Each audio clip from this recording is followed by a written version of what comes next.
Actually গত 24 ঘন্টায় পূর্ব থানার ওসি এবং ওনার অফিসারের টিম এবং স্টাফ ওনারা কিছু অ্যাচিভমেন্ট করতে পেরেছে।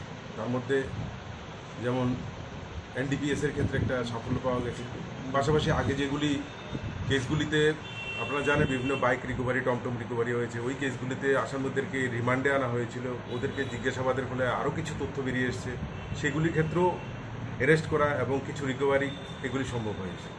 বিশেষ করে আজকে যেমন আইএসবিটি চন্দ্রপুর থেকে 14 কেজি মানে গাঁজাসহ যারা এই ঘটনায় জড়িত তাদের 5 জনকেই অ্যারেস্ট করা হয়েছে। পাশাপাশি 8324 কেসটা, যেটা আপনারা জানেন এর আগে বাইক টমটম রিকভারি হয়েছিল এবং পুরো মোটামুটি চোরের গ্যাংটা ধরা সম্ভব হয়েছিল।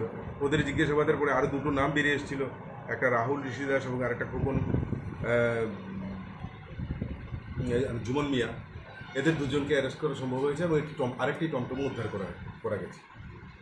আর এনডিপিএসের ক্ষেত্রে পুরনো কেস যেগুলি আছে এগুলির মধ্যে বিশেষ করে জগরিমুড়া থেকে আমরা যেই অ্যাকশনটা নিয়েছিলাম আপনারা জানেন, সেই ক্ষেত্রে আমরা আরও একজনকে অ্যারেস্ট করতে পেরেছি, যার নাম হচ্ছে স্বপন মিয়া।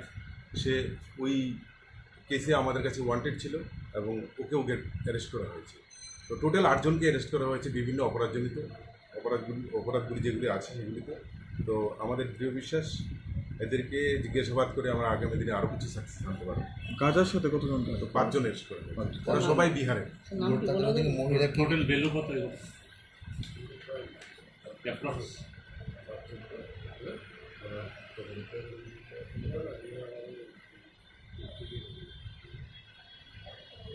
3-4 লাখ টাকা তো হবেই, আমি ঠিক অ্যাপ্রক্স আমি বলছি। যাদের অ্যারেস্ট করা হয়েছে ওরা হচ্ছে অঞ্জিত কুমার, মুন্না কুমার, তারপর শ্রীমতী চাঁদিনী দেবী, শ্রীমতী সীতা দেবী এবং শ্রীমতী দুর্গ দেবী। এরা সবাই বিশাল ডিস্ট্রিক্ট বিহারের, স্টেট বিহার। এখানে কোন জায়গায় থাকে? এরা এখানে থাকে না, এরা এসছে এই সমস্ত জিনিসগুলি কালেকশন করে আবার তারা নিয়ে যায়। এটাই এরা প্রফেশন বেছে নিয়েছিল। লোকাল কেউ নেই? লোকাল আমরা এখন বার করবো, যে লোকাল কে সাপ্লাই করছে। কোন জায়গা থেকে তাদেরকে আটক করেছে? আইএসবিটি চন্দ্রপুর। তাদের সঙ্গে ব্যাগে ছিল এগুলো না টমটম গাড়ির?